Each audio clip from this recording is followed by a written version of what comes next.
We got it. Hello and welcome to Circus History Live. I'm Bruce Hawley, president of the Circus Historical Society. Circus History Live is produced monthly by the CHS. Recordings of previous sessions are available on the CHS YouTube channel. Before we begin tonight's program, I'd like to throw in a little commercial. Today, June 1st, is the last day for early bird registration for the CHS convention, which will be held in Las Vegas, Nevada, October 22nd through 25th. We're going to have a fabulous convention this year. It's going to be held in connection with the Vegas Variety Circus Festival, something different for us.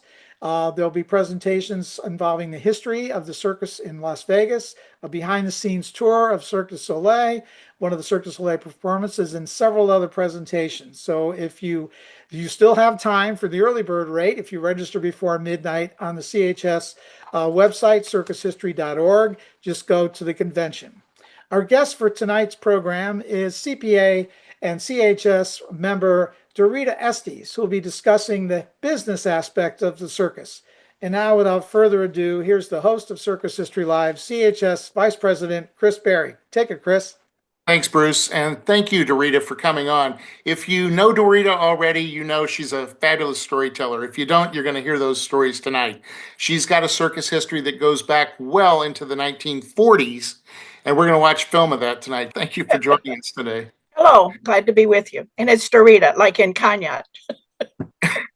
So when you look back on those earliest days, your father, tell me a little bit about how China Durbin, first of all, got his name, and then secondly, how he became involved with the circus, because no China Durbin, no Dorita on Circus History Live. Well, he was born in Kentucky, big family. About the time he was 16, 17 years old, decided he didn't like the big family, and he went to work for the railroad for a couple of years. Depression came, got laid off, lost track of him until 1932. 1932, he showed up as a prop man at the YMCA Circus in Bloomington, Illinois, working for Art Kinsella. Working for Art Kinsella. Art Kinsella, of course, had a long history both as a trapeze performer, later as a circus manager, and he was from Bloomington, so they had a very close relationship. Yes, they did. My father was definitely a Kinsella man. Whatever Art needed and wanted, Dad was available to do. And so how did he get his name China? He had a tattoo on his forehead that's a Chinese phrase. I knew it was there. I saw it in his passport. It said so in his passport, but you never could see it in pictures. And then Mark Schmidt at Milner found a picture where you could see the tattoo. And I figured out the reason you couldn't see it. It was in blue. And in the early days, blue didn't photograph. Interesting. Well, you mentioned the Milner Library, which is at Illinois State University in Bloomington. Tremendous resource for those interested in the flying trapeze. And a lot of the records related to the flying comets, the Durbins, your family are actually there in Baraboo too, right? Yes. Yeah, anything that they wanted, they got, that I had. And I've done some research for, especially Milner Library, on other circus things too, and I really enjoyed doing it. So your father in the 1940s purchased something that was rather unusual. Most people didn't have it in their house. Tell us about what he bought. Well, he liked things. He bought an 8mm camera. It's one that you had to wind up. It didn't have batteries or anything. And he took 8mm films. It had to have started in 49, went into 50, 51. And so some in 52, probably. So one of the films that he took, we're going to watch now. And want to kind of get right into it. Dorita, you're in this film, and I know that for a fact. At the very beginning of the film, you're going to see Dorita as a little girl on the candy cane float. And we're going to talk a little bit about that. She's going to tell us some of the other people that we see here. Her sister is going to be here, and of course her father. But I think you'll have to agree with me that when it comes to, learning about kind of this family, this amazing family, and then the work that they also did on the Ringling Circus, and the fact that he made these films is terrific. So we're going to try to make this thing go here, and you should be seeing a black screen of mine. Childhood, when dreams come true. That's you, right? That's me. This is 1950? It'd be 50 because it wasn't the year 51. I rode on a And that Wagon. is That's Aunt Gracie, Gracie Genders. Gracie Genders, And that's Benito, of course. Nino Del Oro. And Kay Burslam, Kay Clark. Tuffy, by then he was not flying. Tuffy Genders had become executive on the 40s. And this is Jeannie Sleater on the left-hand side. Jeannie Sleater, of course, was in the movie The Greatest Show on Earth, one of the Betty Putnam. She's the one that got the elephant in the foot in the face. There you are again. There I am again. They had a rule back then too. When you got off that float, you went straight to wardrobe. If you sat down, if you did anything else, there was a fine. Well, some things never change. You look just as cute today. And of course, it's Harold Rock singing. Yeah, Harold Round. You can do it.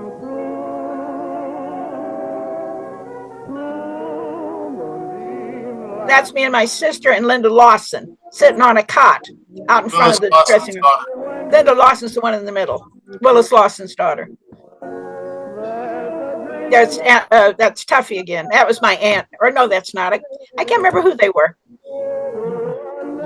It might have been Eldon Day.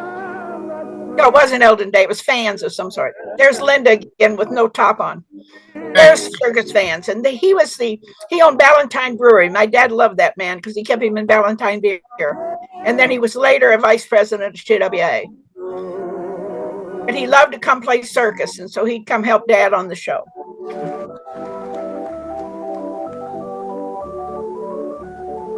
Great backline picture. Guess who? And he was around even after the tent show days.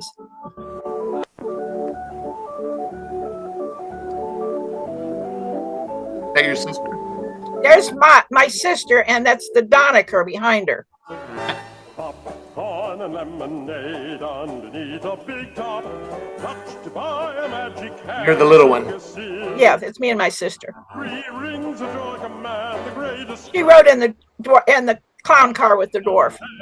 And the lights flare out of nowhere. What a great memory. There comes the show. It was Prince Paul that was in the clown car with her. In the sawdust, spangled stars fly high. You look great. Wonder where that costume is now. Probably in the basement of Milner Library, or in the basement in Florida, in Fowles Basement in Florida, one or the other. There's my dad. He's the one kneeling down. My dad was older, but there's the one of the midgets on the right, and it's Mary Jane on the left. Mary Jane Miller. It's Gracie on the right, or it's Daisy on the right. There's my sister and me. And this is 51, because this is the year I rode on the wagon, on the Conestoga wagon. We're going to talk about that a little. And there wasn't any way to hold on. There's Daisy again. There wasn't any way to hold on. There was a man behind me holding me on. As the elephants swayed here at the circus, the lights on the girl in pink tights and the seal. That's my dad again. Real, there were dogs who were plainly brought here at the circus. The horse prancing high as He caught from about 1937, when Everett White quit, until 1952. So he caught a long time. These are And he for didn't start young. Kitchen. Art Kinsello owned trapeze acts. Yeah, and that's me now on the Conestoga and Rusty Perrin on the right hand side. People have seen that in the movie The Greatest Show on Earth. Yeah, and Rusty was one of my heroes. She was a female entrepreneur. She had her own writing act. in the world. The circus is a world of entertainment. As this is my sister and Prince Paul. Fabulous. So we got a lot to unpack there because, as we know, it didn't stop there. In fact, that was really the beginning of your involvement with showbiz. So Yes. let's talk a little bit about during those years, especially 1950, 51. I mean, you still lived in Bloomington, right? Yeah, we always maintained a house in Bloom. Most of our Art Kinsella flyers did. Or many of them were in, they had Bloomington, Illinois connections. Yeah. And there was a family, and I said Bloomington wasn't really proud of the flyers, but the flyers themselves had their own family. And often at our dining room table at my grandmother's house, you'd have flyers all over the place, having a party of one kind or the other. So you went to school there in Bloomington, but in the summertime you got to go out on the circus. Yeah, Now, anytime we weren't in school, even sometimes for a weekend, we went out to the show. so now, were you there in Philadelphia in 1951? Yes, for just a Tell us while a I little was bit there. about your recollections of the filming of Cecil B. DeMille's No, the only greatest. thing I was young. I remember that it was Bones Brown. That was important. It was not Jimmy Stewart. It was Bones Brown. That Yeah, part I remember. a lot of people, and this Bones Brown was a trapeze artist. If you Yeah. see the film, The Greatest Show on Earth, and you see the Buttons clown character, all those scenes under the big top are not Jimmy Stewart. They're Oh. Bones Brown. Well, Did you know? sometimes the ones in Florida were Was a he- different person, but Bones was the one in Philadelphia. No. So, when you look back, like, growing up, I mean, on the circus train as a little kid, you must have amazing recollections. Why don't you tell us a little bit Let's, what it was let's like go back to riding Bones. into Let's go Newtown? back to the film. When Bones Brown goes to his mother, or Jimmy Stewart goes to his mother in the audience, Yeah. those two seats is where my sister and I sat during the show. That's the way my mom babysat us. Those were our seats to sit in. They must have been show seats because those were the seats we sat in. But you didn't get to take the dog squeakers home. There was no dog squeakers. Okay, so you're out, on the road. You're a little kid. It must have just been amazing arriving in a town on this train. But it's the way you lived. I mean, my dad worked. My dad had many jobs on the show. He helped put it up in the morning. He helped take it down at night. He had a joint in the connection with Louis Bloom. He was the last person off the lot at night. He's catching a flying act. In the morning, we had a stateroom, of course, because we were Kinsella flyers. And in the morning, he'd be gone before I ever got up. Now, my mother worked kind of a different schedule, and we usually got the lot on the last bus, and I thought chicken and noodle soup was a breakfast food. But Well, let's talk about that cookhouse. Do you have any recollections of that big? oh, lots of recollections of it. I mean, I've been with many cookhouses because I worked with many shows after that, and it was phenomenal. No refrigeration. They had a powered dishwasher because they were afraid of disease. No refrigeration. Everything done with ice. How did they get the food there? Gosh, I don't know. 3 meals a day, a menu so you could choose entrees, your own waiter. Of course, there was a tipping system, and you tipped or you got ignored. And then they do it all again the next day. Yeah, and then everybody had their own little gig. The waiter's gig was this wooden box at the end of the table. Now, if you've looked at the model at Ringling, there's a wooden box at the end of the table. It had ice in it. It had a metal pitcher in it. It had some, what did they used to call them? Melmac bowls. And if you tipped your waiter, he could sell you the milk. It was milk. Wow. That was his side. Everybody had their own side gigs. I mean, my mom and here dad you go, probably just had a little 12. kid. Let's kind of talk about that era also. I mean, Art Kinsella, you were a little kid, but your dad must have been so loyal to him. He was. I mean, he was loyal to Art. Art was loyal to him. I think I told you in 1946, he got laid off. 45, he got laid off from the railroad. End of the war, no more jobs on the railroad, making whatever he was making. I think it was more like rigging than war stuff, but making. And my mother's was a towner, and her uncles, who were very much towners and didn't much like this circus guy, said, "You'll never get a job with your education." And he said, "I have a job." And he wired Art. Now, this is 1945, going into 46. Art's not on Ringling. Right. He's got the Clyde Beatty, Russell. Russell. There's a wire at Milner Library that says, "Come on." So they went on Ringling in 46. Art's not there, but Art had enough clout in 1946 and they stayed there until 47.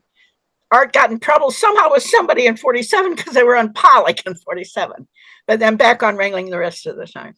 So do you remember those days with Pollock too, as a little kid traveling? Absolutely, because the things I remember as a kid. I remember Laura and Foo.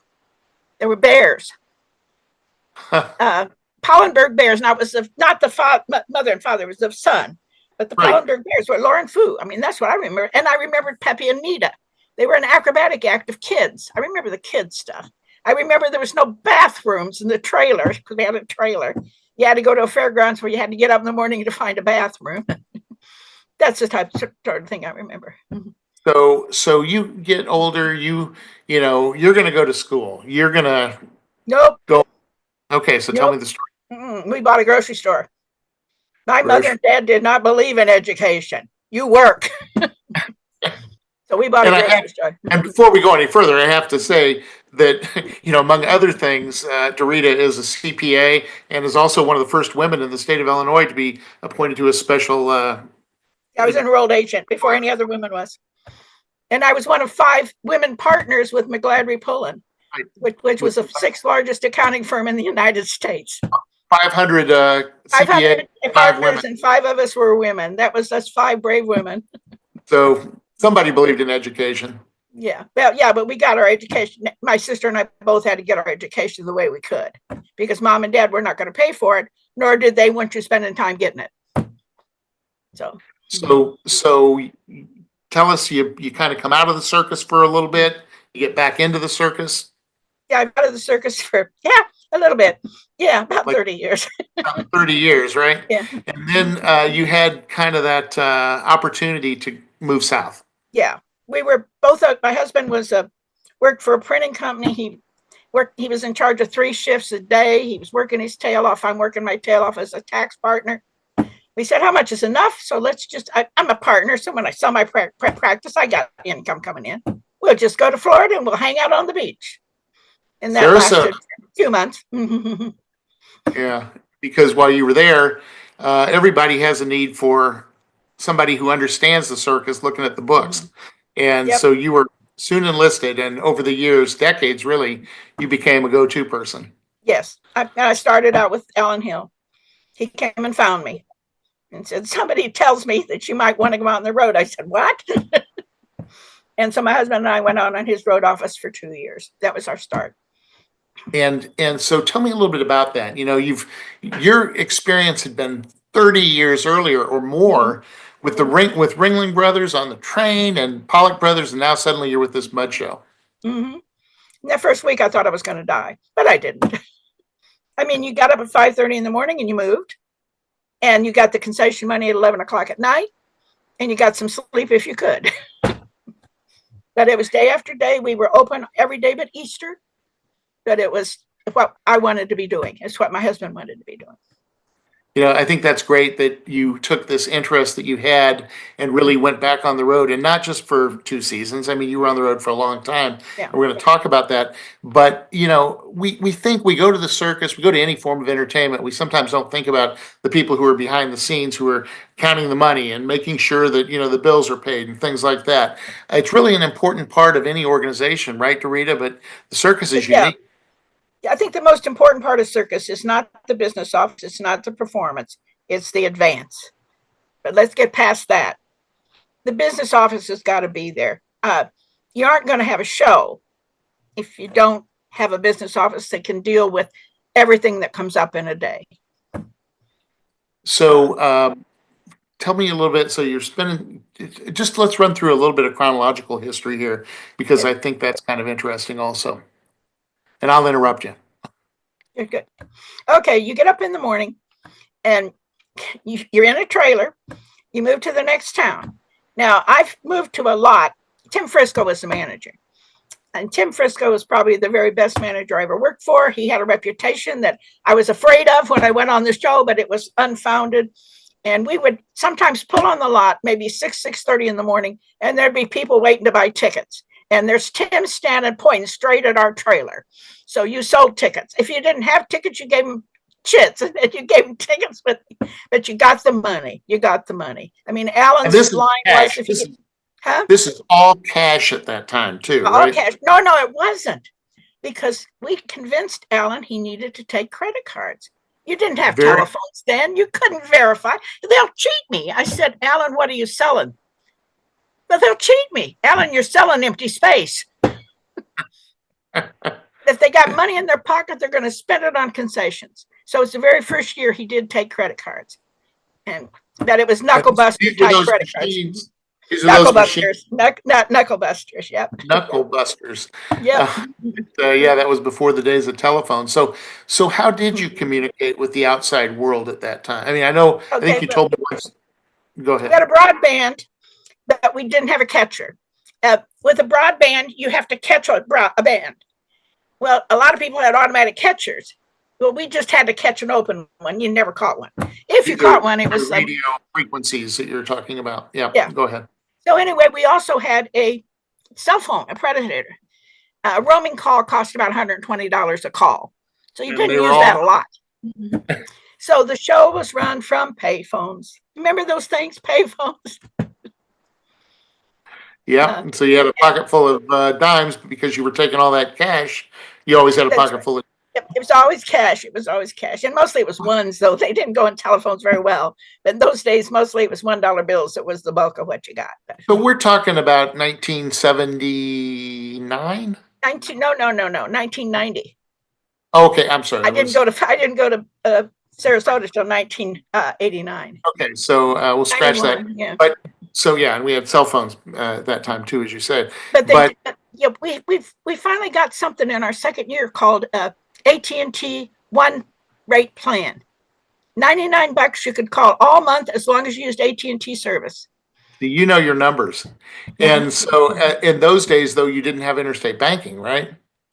Oh no, absolutely not. You had to. So And how'd we you had to wire deposit money because so you got to wire the money, and you got to go to a bank that doesn't know you, and talk them into wiring. And the problem was they didn't charge enough. They charged $15 to send a wire, and you might take them $5,000 in ones. They got to count. So one bank, it was Riggs, it was called. They charged for wires, and they were happy to see you. But most of them did not want to see you, and they did not want to wire. But you had to wire because Alan had already spent it, and he had to have the money. So let's talk a little bit about. I'm going to bring up his picture here for those Yeah. of you who I think you're seeing. Are you seeing Alan Hill right That's now? him. That's him. So I know that you actually were very, very fond of Alan because Absolutely. he helped out helped your family out when you kind of needed some help. Yeah. He was absolutely fabulous to work for. He was. So obviously you were joking a little bit about his ability to spend the money. No, but, I wasn't. Tell us about what it was like on the Alan Hill Great American Circus. It was pure money at that point. The front end was working. They had a ticket. It was a split ticket, free kid on one end, $2 off adult on the other. You just pure money for a long time until they changed the way they promoted. Yeah. And it was all cash. It was all cash, except for the little bit of credit cards we talked him into taking. Knuckle busters. Yeah. So you're with Alan for a while there, right after you go back on the road, but then your travels take you Roberts Brothers and even carnivals. Tell me a little bit about, sort of the next move. Okay, well, our next move after Alan Hill, my husband had to have surgery. We took a year off. And then we went out with Roberts Brothers Circus, which was completely different than the Great American Circus. And we stayed with them for a year. And that was, Roberts Brothers Circus was a inner family. I mean, you were part of the family. Doris would fix dinner for you. I mean, it was like, you went to her, when you negotiated with them, you went to her kitchen table. It was a family. And after that, we did gig work. As I said, we did whatever somebody wanted. We did some work for Royal Palace. We did some work for Royal American. We went out a year with Kelly Miller. And I can't, and then we did Kaleidoscape, Ringland's Kaleidoscape, which we're going to that talk was about. the end. In between there, we did Parks and Fairs because we had run into this leather supplier in Orlando. And so we sold leather we were at Six Flags and Cedar Point for a year. That was another one, kind of like Alan Hill. You got up at 5 o'clock in the morning, went to bed at 1 o'clock in the morning and did it all over again the next day. But it was fabulous. Then after that, we took a leather booth of our own out because we didn't want to work that hard, but we still wanted to do it. We traveled all over the United States selling leather at festivals and fairs, and we were always on the independent way. I was going to have you explain what a leather booth was, so people didn't think it was some sort of, term that should be in. So we got investigated because you make certain drugs out of leather tanning products. So the motorcycle people came and investigated us, and the drug investigators came and investigated us. But we sold small leather products. We sold not belts because they're too heavy. When we were in the parks, we sold belts, but belts are too heavy to move from town to town. So we sold small leather products. And we went into craft fairs because we put names on bracelets. That was a craft. And that got us into craft fairs. So we went wherever we wanted. You talk a little bit about that whole, people coming and taking a look and saying, hey, this isn't really leather the way it's leather. On the circus, I mean, you probably had a few beefs too, where somebody had to fix something. Tell us a little bit about that. Because you were one of the big. Yeah, the leather we sold was leather. It was a high quality leather product from a family of hippies in Orlando. They had people come in and actually make the product there. It was really a fabulous product. So it was an easy sell. Now, you're on Alan Hill's show and somebody shows up. What do? Like the sheriff or something like that? Or no, they want this permit, they want that permit, they want, do you hand them some passes? Is that what they're after? Well, maybe. If you don't hand them passes, is that what they're after? Because if you hand them passes and that's not what they're after, you bribed them. So it was a tight wire. You have to feel what you have to have a feel. How do I get this show to play today? It has to play today, and it did play every day. Even if we didn't have a lot in the morning, we played somewhere that day that we got a lot. So I would imagine if somebody came looking for a permit and they had 3 or 4 kids with them, you'd probably figure they were there for passes. And that's right. That's right. And some of them were there for the money for the permit. And whether you got a permit or not. I mean, Department of Labor in New York State one time, they were supposed to be at Shea Stadium and they were at our show, and they're giving us all kinds of stuff because we don't have Shea Stadium permit. We were playing at the university there. We weren't even on Shea Stadium, but they were within blocks of each other. Very interesting. Just had to work it out. So you continue on, you're doing this gig work. I mean, what's the difference of working on a carnival versus a circus? Okay, well, we never worked on a carnival. We worked on the independent midway. Okay. You contacted the fair, you contacted the event, and you booked a spot. Now there might be a carnival there, but we never worked on the carnival itself. We always worked on the independent midway. Got it. Because we were selling a product, and most of the people, many of the times, we were selling product to the carnival workers. That's what we were selling it to. But so now it's a little bit later on. It's like 1999. You've been doing this for 10 years or so, and somebody reaches out to you and they said, "Hey, there's this new show that's going to be launched," and tell me a little bit about that. Yeah, it was. Over the years, we'd gotten calls for shows, but there weren't shows we wanted to do. But we got contacted by Linda Mahowski from Barnum. And she was a CPA. I was a CPA. We talked the same language. So we decided to go with Barnum for a year. It was only going to have a year route. It was going to start in Sarasota and end up in British Columbia. Didn't happen that way, but that's what was supposed to happen. And just to clarify, this is Kaleidoscape, not Barnum, which was a different Barnum's show. Kaleidoscape. Barnum's Kaleidoscape. Yep. 19, yes, a beautiful show with wonderful people. And it was. Tell me about some of those acts that were on there. I mean, we've had Sylvia Zerbini here on Circus History Live. She's talked a little bit about it. Tell me a little bit about that. We had Larible, we had Peepo, we had her, we had Shoot the Juggler. His dad was a juggler before him. He was fabulous. We had a Moroccan act that was a put together act. It was a Feld-made act that brought down the house of 3 Moroccans. It was just for those who haven't seen photographs, I don't have one here, but describe what the scene was when somebody would come onto the circus Somebody lot. walked onto the front of the lot. They would see a ticket wagon, which was beautiful. And they would see entertainment starting from the time they got on the front of the lot till they got their ticket purchased. Then they'd go in the reception tent. The reception tent would have peanuts and popcorn, but it would also have Wolfgang Puck or somebody like that with a booth in the selling high scale food. We also had entertainment in the reception tents. Some of the people, like the girls from Russia, they would do a acrobatic act, and we had a band called Nuts and Bolts, and they would play and she would sing in the reception tent, and people would dance in the reception tent while they're waiting to go into the circus. And then they'd go into the circus, which was a super high class circus with everything so important. Jim Ragona was in charge of seeing that no hairline was out of place. Everything had to be just so. And Tim, longtime ringmaster Jim Ragona. Go ahead. Yeah, sorry. and Ragsdale was the general manager, and he was a "you do your job, I'll do my job" type general manager. He was so effective. And we went down the road. We would be down more than we were up. We kept everybody in hotels, or almost everybody in hotels. We only played a few days a week. And we didn't have but 1,480 seats, and many of those were obstructed view. but as Red Johnson once told me, you haven't got enough seats. And he was right.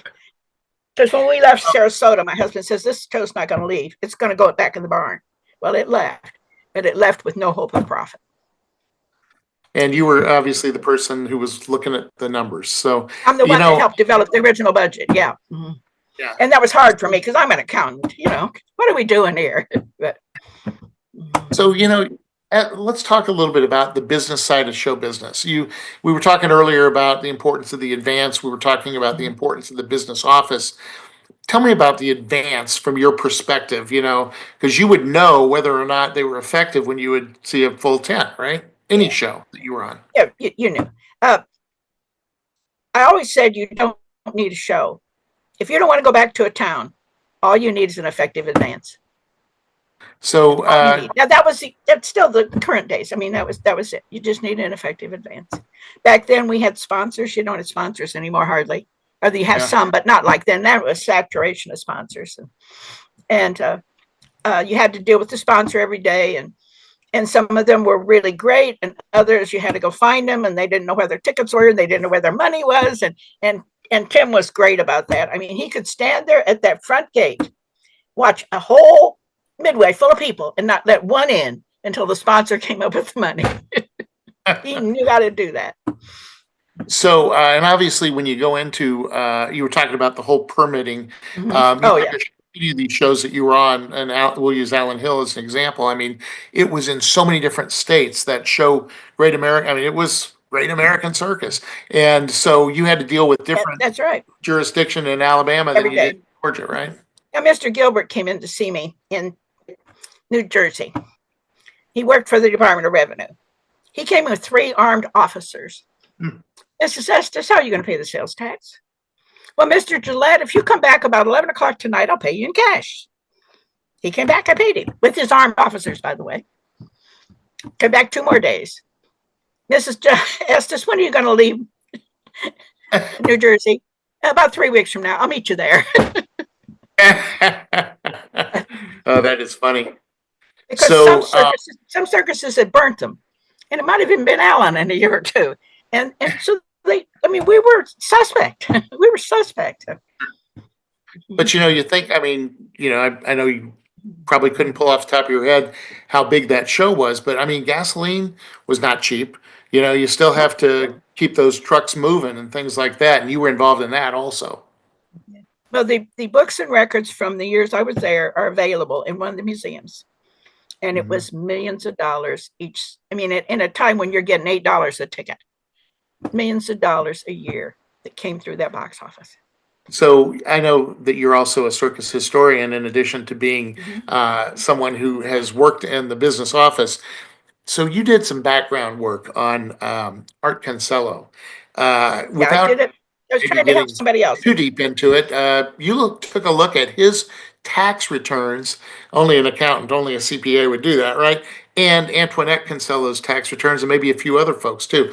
What did you learn when you looked through their 1040s? Well, I was trying to find out what happened with the uh, East Coast show, Canada show, Beatty show, and where the money came and where the money went and who got it and what entities were involved, because they were always forming partnerships or corporations, and sometimes a partnership became a corporation, but not officially. And so I was able to trace it through when the Beatty show finally went to Clyde Beatty and the fact that the IRS got the money. Yeah, it was really interesting. And Maureen Brunsdale did a fabulous job of taking a look at the life of Arthur Kinsello, but you have so much detail in there. So again, just to kind of restate this, there were all these different partnerships going on, and I saw some of the paperwork there also. This is for the Russell Brothers Circus that Art Kinsello had bought from the Webbs. This is for the Clyde Beatty Russell Brothers Circus, and then later the Russell Brothers Pan American Railroad Circus. At one time, the circus paid when you asked. About 1990 or 1991, you kind of had to start being more proactive. Yeah, it's just really interesting, and if you have an opportunity to see some of Dorita's work, those documents, are they at either the Milner or at Circus World Museum, where a lot of your other documents are? They weren't my documents. I borrowed them from different people, so they're back with the different people. Got it. I just came to conclusions. I was not writing a footnoted article. I was trying to figure out who went where. It was very, very interesting. Yeah, you're right. So, when you look back on kind of these two different lives that you've had in the circus, I mean, you started as a little kid, you became a professional, very well respected CPA really in Central Illinois, and then you returned to your circus roots. I mean, that's a pretty interesting path that you've taken, Dorita. It was fun. And then, I have a great background in tax, and I keep current tax. And I've used it through the years to help a lot of, especially nonprofit circus entities, get started. Some of them I didn't give a prayer to, but they've made it, and I did what I could to make it happen. There's just a whole bunch of them, if you think about it, that didn't exist, that exist now, and are successful now. But back before, Big Apple was a nonprofit, but nobody else was. And then all of a sudden, they started figuring out, well, maybe we should think about being a nonprofit. So. But that sawdust is pretty tough to get out of your shoes, isn't it? It is, and it's still there. I just went to Baraboo. I'm going to go to Circus Pages 2 weeks from now. I'm not going to go to. Cardin's going to be here this weekend, but I can't go because the venue's not one I can get into easily. But I go to Pages every year, probably chase him around the state of Illinois. That's fantastic. And if I can get there and I can sell tickets for him or whatever I can do for him, that's what I want to do. You are truly a gem, as someone, I think it was Sarah Chapman, said in the chat just a minute ago. So Bruce Hawley, I want to bring you back. I want you to make that pitch for our convention in Las Vegas. And of course, we want to thank Dorita Estes for joining us for another edition of Circus History Live. Well, thank you so much, Dorita. It was that was terrific. We really enjoyed it. As I mentioned earlier, we're going to have our convention, putting a pitch in again. It's going to be in Las Vegas. We hope you can all attend.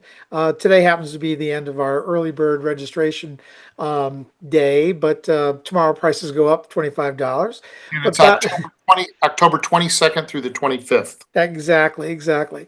But we're going to have a very nice program. Lots of folks involved. We're very pleased to see so much support we're getting, particularly from our members in Las Vegas and on the West Coast. But it's going to be a lot of interesting things this time. We're involved with the Vegas Variety Circus Festival. Our convention will be held in connection with their festival. Some of you may know that there's now a rise in the number of circus festivals.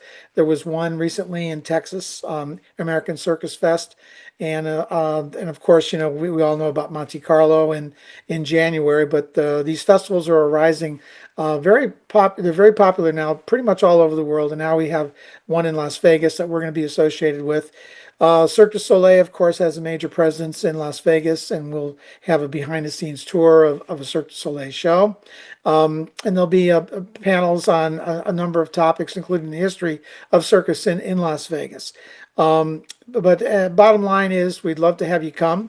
And if you're not already a member of the CHS, please join. We offer this program not only to CHS members, but to non-members as well. And Circus History Live has become a very, very popular program. We started this in the pandemic, and Chris, I can't remember. I think we've done at least 50 of these, maybe a few more. And all of the recordings are up on our YouTube channel if you've missed any. And the programs are very much like the format we had tonight with Dorita, where we talk about all aspects of the circus. And tonight was a lot of fun, Dorita. Thank you so much for sharing with us your career, amazing career, and where you combine the business aspect of the circus with being a circus kid and being involved in as a CPA. And great memories, of course, of Ringling Brothers in the 1940s. Behind the scenes, Anya Norris does our YouTube recording and our promotion for Circus History Live on our Facebook channel, our social media channel. I'd like to thank Anya as well. Chris, of course, is our host and has been doing this since day one. And most of all, I'd like to thank all of you for attending our program tonight. We're so happy to bring this format of preserving circus history to members and non-members pretty much all over the world. CHS now has members in 12 countries. We're an associate member of the Fédération Mondiale de Cirque in Monte Carlo. And as if you don't already know, we have a very, very large presence on Facebook. We have over 13,700 people that follow us in our Facebook group and our Facebook page. We have about 6,000 as well. And many, many members. And one of the joys of being a member is you get the Bandwagon Journal. And I can never get this to work right on my camera. But anyways, there's the current one that's out there. The next issue is at the designer and going to the printer very soon. So again, if you're not already a member, please join the CHS, circushistory.org. Chris? That's it. Dorita Estes, it's great to have you with us today. And everybody else, thanks for joining. We will see you down the road. See you down the road, everybody. Good night. Good night. Bye-bye.